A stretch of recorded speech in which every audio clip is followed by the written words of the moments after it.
The International Olympic Committee has the honor of announcing that the Games of the 30th Olympiad in 2012 are awarded to the city of London. They say that they leave a legacy.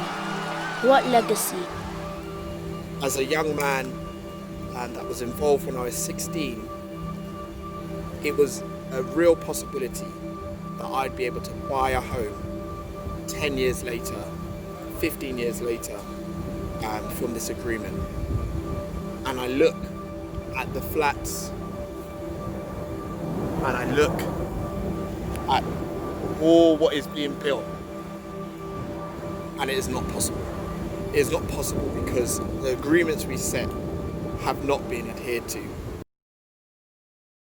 I was there at the time the Olympic bid was agreed, and we were very clear that it needs to be a regeneration initiative and it needs to benefit people in the area and not to simply import regeneration which is inaccessible to local residents into the area. Okay, so my response when I know Strathclyde was going to host Olympic Games was one of excitement. Glad that they were going to do it, and it's going to bring development to the area. So yeah, so we were thinking that everyone was going to share into it, but it's not like that. Well, I was quite happy about it because we were going to be on the map. You know, little old East London. We agreed that the Olympics would come here on the basis of promises that were made about the legacy. And it's been such a hard fight so far, and we're still fighting. We were promised better quality housing. What percentage of people can actually afford a house? The affordable housing outcomes in the Olympic legacy have been disappointing. In 2005, I commenced a longitudinal study of affordable housing on the Olympic Park. One of the more controversial aspects of the housing on the park was that we had to demolish the Clays Lane Housing Cooperative in order to build the Olympic Park. But the long-term promise around legacy was given as a key argument for why the demolition of that estate was a necessary price to pay.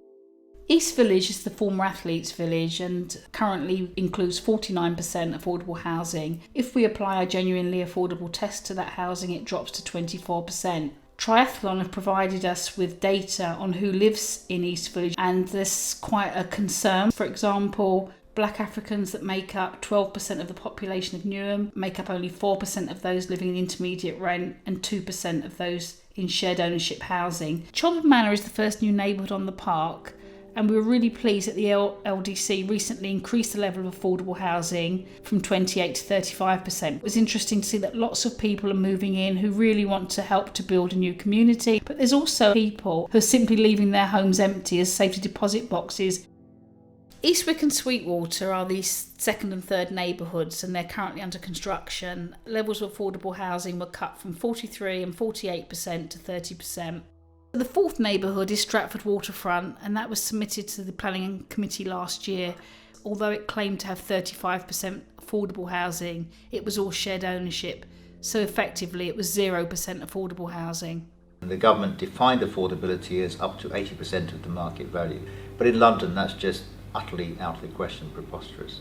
80% of market means that you might have an affordable apartment in Docklands which costs £800,000. The majority of my constituents don't have those incomes and they would never get a look in. One of the ways in which the LLDC can increase the level of affordable housing on the park is through planning gain, and I've been monitoring planning applications over a long period. And what's noticeable is that since 2012, lots of private developers have been very, very interested in building on the park, but they've been much less willing to make substantial or even meaningful contributions to affordable housing.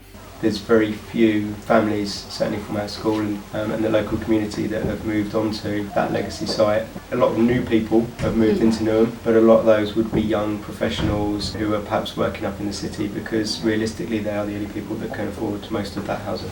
Every day when I was sleeping rough, I'm seeing all of the new developments, the huge high sky rises, and just transforming the area. But at the same time, it's like there's such a gap between me and the residents that live in those buildings. Did you know Newham has the most homelessness due to low-paid jobs and unaffordable houses?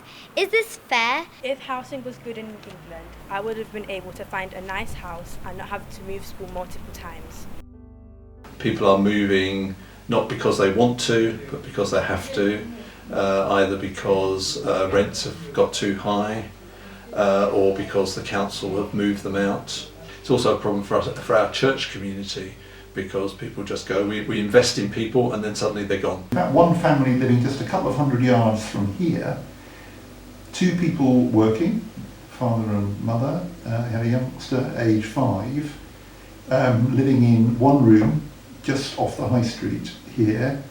They'd had a second child and the child had died, and it was pretty clear it was because of the awful circumstances of their housing. They both worked for the NHS, and yet they cannot afford an adequate home for themselves. The problems we see are around temporary and emergency accommodation and very poor quality accommodation in the private sector. So when people say temporary, that's a bit of a misnomer.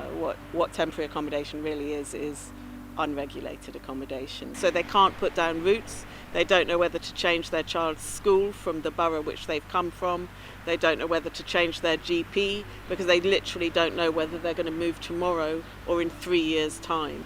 When you look at a UN definition of torture, that's one of the definitions of torture, is just pulling the rug from somebody all the time, not giving them anywhere to rest.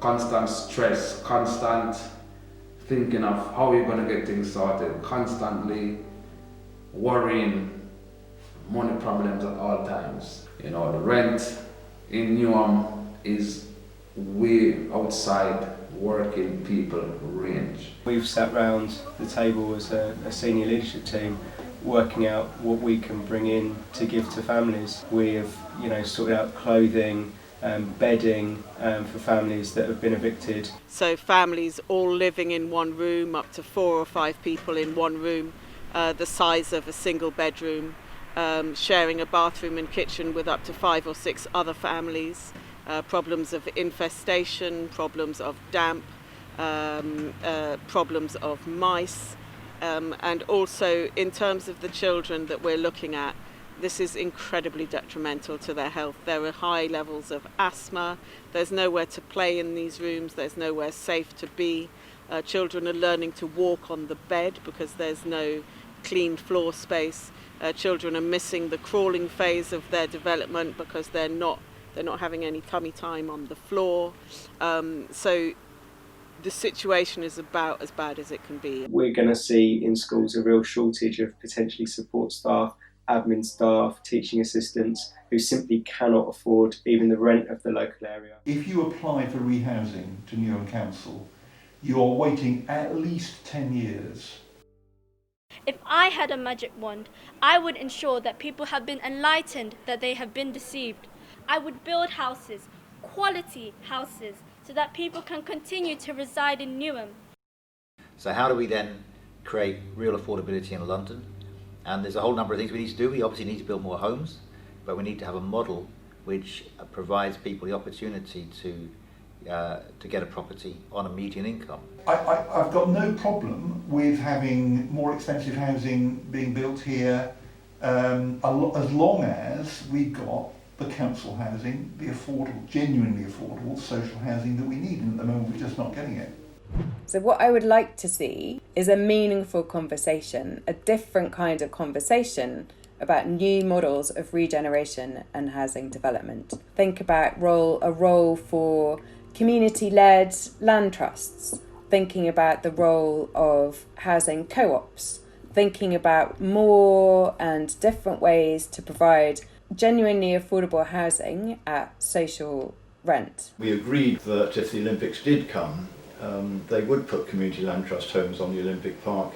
St Clement's here is the pilot project that proves that it is possible to do an urban community land trust in London. The big difference with the community land trust is that we're selling at roughly a third of the open market price, because we're basing the homes on local incomes. So if somebody moves out, they can't sell on the open market. Technically they have to sell it back to us or to a family that we find. So these homes will always be affordable for local people? I have lived in this area now for around 17 years, and before moving into the Community Land Trust, I was living in a shared ownership one-bedroom flat.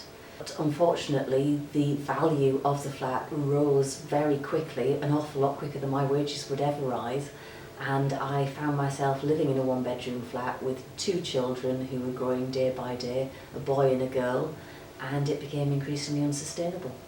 It would be very good to see on the Olympic Park, every time there's a housing development, that we have Community Land Trust homes as part of the intermediate provision. You either decide whether housing is a right for everybody, or you decide whether housing is a market. But you can't do anything if you're not sleeping, if you're not eating, if you've got nowhere safe to live. So in fact, all the money that you're investing in health visitors, ready to work schemes, in public health programs, that money is being wasted unless these people are adequately housed.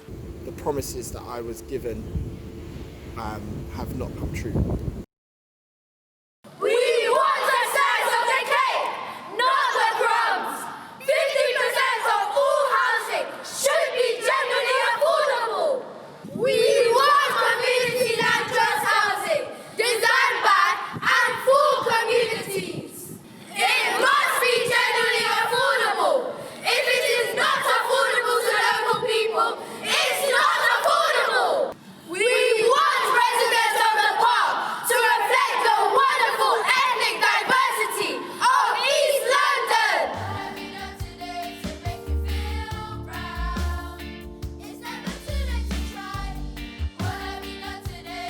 15 years have passed, and we are now holding out our hands in the spirit of partnership to work with you to honour those original commitments.